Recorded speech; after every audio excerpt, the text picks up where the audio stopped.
In the summer of 1983, the quiet town of Grayson Hollow, nestled among thick woods and winding creeks, faced a mystery it would never forget.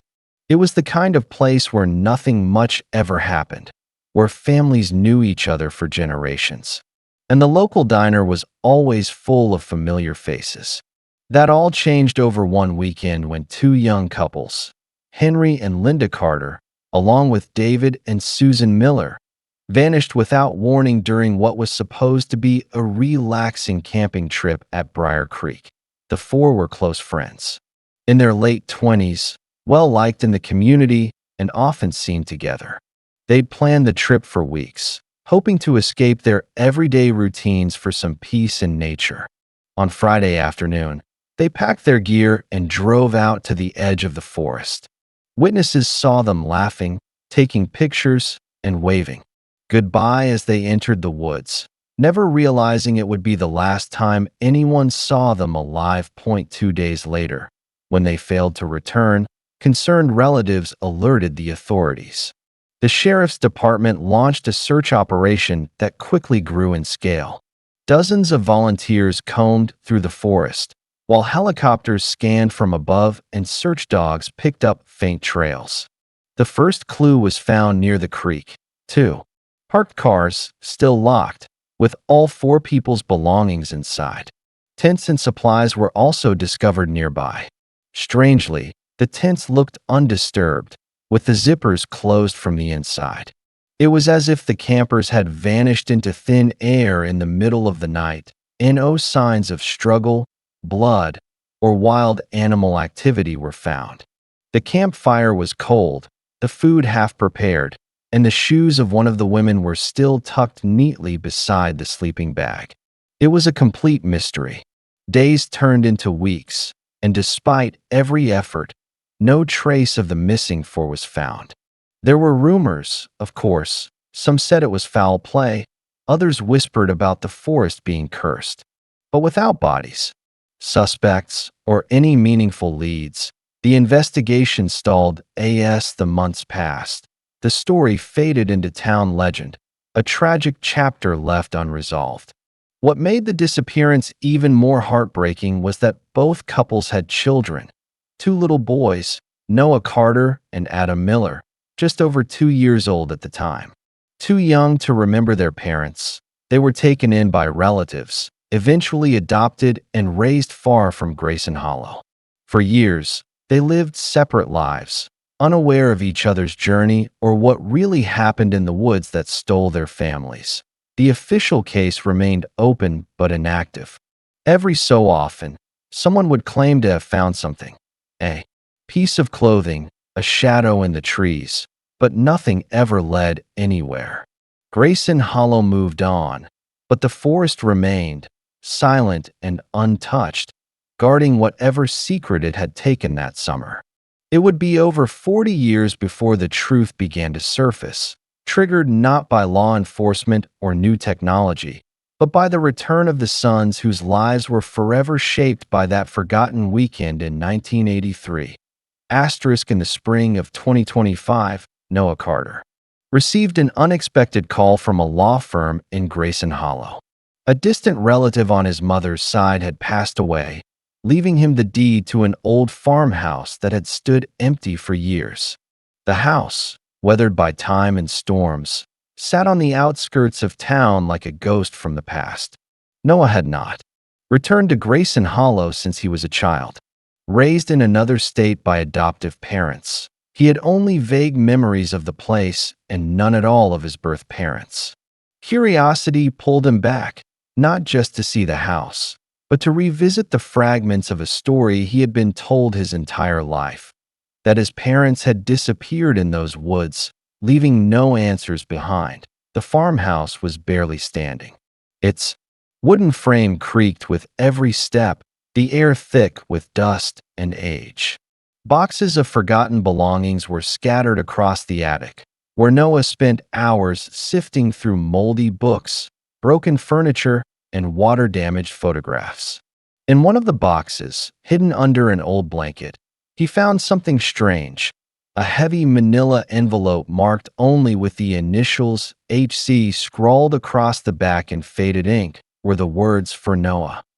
Inside the envelope were several photographs, a folded piece of yellowed paper, and what looked like a torn section of an old map. One photo showed his parents and their friends posing beside a massive tree, its bark carved with symbols. They looked happy, carefree, unaware of what lay ahead. Another image was more unsettling. It showed the same group of adults at night, surrounded by several hooded figures. The photo was grainy and slightly damaged, but the shapes were unmistakable. The third item, the map, appeared to be hand-drawn, marked with trails and symbols that didn't match any official forest map Noah could find online. He stared at the contents for hours, unsure what to make of them. Who had hidden these items? Why were they left behind in this house, untouched for decades? And why did it seem like someone had wanted him to find them now? The next day, Noah contacted Adam Miller, the son of the Millers who had also vanished that same weekend. They had kept in touch loosely over the years, bonded by tragedy, but separated by distance and the different paths their lives had taken. When Noah showed him the photos and map, Adam was speechless. He had never seen any of it before. The symbols, the hooded figures, the tree, it was unlike anything in the official case files they'd both read growing up. They agreed to return to Grayson Hollow together. The map seemed to lead to a remote part of Briar Creek that had been overlooked during the original searches. There was something about the drawings, about the eerie calm in the photographs, that felt unfinished, like a story left mid-sentence. With a quiet sense of urgency, the two men prepared for the journey their parents never came back from, not knowing what they would find or how far the truth had been buried. Noah and Adam arrived at Briar Creek just before sunrise, the mist still clinging to the ground like a veil. They had studied the torn map for days, cross-referencing it with satellite images and old park records, and now stood at the edge of a trail that had nearly disappeared with time. It wasn't one of the marked hiking paths. This was deeper, older, and overgrown, like nature itself had tried to hide it. With backpacks, flashlights, and cautious steps, they followed the faded markers on the map. The forest was dense, thick with tangled underbrush and silence. Even the birds seemed hesitant to sing. After nearly 3 hours of walking, they reached an area that matched the sketch from the envelope. A wide clearing surrounded by trees that bent in unnatural ways, as if curved by wind that no longer blew. In the center was a collapsed fire pit, blackened with age, surrounded by scattered rusted lanterns and broken bottles. Time had dulled everything, but the signs were there. As they explored the clearing, they noticed symbols etched into several tree trunks. Some matched the carvings from the photo Noah had found. Circles, eyes, branches. One particular tree caught Adam's attention. Unlike the others, it had names carved into its bark, for in total, Henry, Linda, David, and Susan. Underneath, the names were a series of dates, most from the early 1980s, but one stood out, 1987. It was 4 years after the disappearance, a date no one had ever mentioned in the case files. The implication was horrifying. Their parents may have still been alive years after everyone stopped looking. The weight of that discovery made the forest feel heavier. The idea that their families had suffered in silence, hidden away in this forgotten part of the woods, stirred something deep inside both men. They marked the location and called the authorities to report what they had found. What began as a missing persons case was suddenly active again. The next morning, police, forensic teams, and a local anthropologist arrived with ground-penetrating equipment. It didn't take long before they found what the sons had feared. Just beyond the clearing, beneath a layer of moss and roots, were shallow graves. Bones, partially preserved by the cold and shade, were uncovered one by one. Among the remains were fragments of clothing, metal jewelry, and a child's drawing folded into a jar, its colors barely visible, but the names written in a shaky child's hand. Mom, Dad. Further investigation led the team to a narrow path at the edge of the clearing that descended into a rocky hill. At its base, hidden by vines and stone, was a narrow cave. Inside, investigators found an altar-like structure made from stacked rocks. Wax residue, bone fragments, and charred wood hinted at rituals once performed there. Everything pointed to something far beyond a random act of violence. It was something older, deeper, and darker, something organized. The forest had not just hidden their parents. It had held them captive. Asterisk as word spread of the grisly discovery at Briar Creek, investigators began to dig through old records and forgotten files, hoping to understand what had really happened in those woods. The unusual symbols, the ritualistic arrangement of remains, and the eerie cave altar didn't fit any pattern of known crimes. That's when a retired sheriff's deputy came forward with a strange, long-buried detail. Back in the 1970s, a fringe group known as the Woken Branch had briefly occupied land near the forest's edge. At the time, they had been dismissed as eccentric nature worshippers, living off-grid in makeshift cabins and preaching about a spiritual connection to the land. But as the years passed, whispers turned darker. There were rumors of animal sacrifices, missing hikers, and strange lights. Seen deep in the trees. In 1980, local pressure forced authorities to investigate the group. Most of their settlement was dismantled and members scattered, but no one was ever arrested and no direct evidence linked them to any crimes. The matter was quietly closed.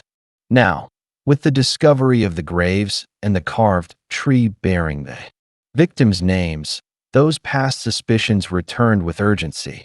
Investigators scoured public records, tracking down surviving former members of the Woken Branch. Most were uncooperative or claimed to have long abandoned the group's beliefs. But one man, now living under a different name in a care facility just outside the county, agreed to speak, on the condition that his identity be kept secret. What he revealed changed the course of the investigation. According to him, the group hadn't just worshipped nature. They believed the forest had consciousness, an ancient spirit that demanded balance and obedience. They performed rituals to maintain harmony with what they called the Rooted One, an unseen force they claimed dwelled within the land. When outsiders trespassed too far, too deep, they were considered a threat to that balance. The man admitted that in the summer of 1983, a special ritual had been held, one not recorded in any journal or told to outsiders. For people had been captured, judged, and offered back to the soil. But there was more. He said there had been children, 2 infants, found at the camp with the adults. Some members wanted to sacrifice them too, but others saw it as a line not to be crossed. In the end, the infants were left unharmed near the creek's edge, where they would be found and raised far from the forest's reach. The man didn't know what happened afterward. He said the forest chose what it wanted, and those who survived did so only because the land allowed it. Noah and Adam were stunned. Their whole lives had been shaped by a decision made in the dark, in a forest that had swallowed their families whole. They had lived while their parents were judged and buried in silence. The truth was more than just a tragedy. It was a legacy, rooted in fear, secrecy, and belief. And it wasn't over yet. Something still lingered in those woods. Something that had waited 4 decades to be found. Asterisk with their parents' remains finally identified and laid to rest. Noah and Adam tried to find peace in the closure they had long been denied. But despite the public burial, news coverage, and the official case file being marked solved, neither of them could let it go. There were too many unanswered questions, too many details that felt incomplete. Most of all, There was a lingering sense that the forest still held something back. They had unearthed a horrifying truth, but only part of it. The map, the altar, the cult's beliefs, it all hinted at something deeper, something more permanent hidden within the roots of Briar Creek. Driven by a growing sense of unfinished business, the two men returned one final time. This time, they brought equipment, cameras, and weeks of research. Based on coordinates and hand-drawn routes from the cult's recovered documents, they traced a path beyond the clearing, deeper into a section of the forest so overgrown it felt untouched by time. After a long hike, they stumbled upon the remnants of a collapsed structure. Beneath years of fallen leaves and vines, they found wood, stone, and what looked like a hidden foundation, an old cabin, long forgotten. Inside, there were signs of life frozen in decay. Rusted bed frames, broken shelves, and hundreds of wax-stained carvings filled the space.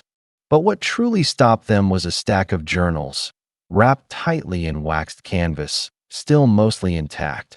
The handwriting inside was familiar. It was their mother's. Linda Carter had written page after page during their captivity, documenting the group's rules, the rituals, and the daily terror of life under the cult's grip. She had written about their hopes of escape, about protecting the children, and about the slow, painful realization that rescue might never come. One entry stood out. Dated 1986, it described a final plan. She wrote that the group had fractured. Some wanted to keep the captives as spiritual offerings, while others had grown afraid of the rituals and sought to leave. Tensions escalated. She feared that execution was imminent. Her last words in the journal were not of fear, but of love, a message to Noah and Adam, praying that somehow they had been spared and would live a life beyond the darkness of the forest at AS. They read those words aloud in the silence of the decaying cabin. Something shifted inside both men. It was grief, but it was also understanding. Their mothers and fathers hadn't just disappeared. They had endured. They had fought to protect them, and they had held on to hope even in their final days. Before leaving, Noah and Adam buried the journals near the tree where the names had been carved, marking the ground with stones and branches. It wasn't for anyone else. It was for them, for their parents, for the truth. They left Briar Creek for the last time as the sun dipped below the trees, the forest quiet once again. Whatever had lived in those woods had taken enough. It would take no more.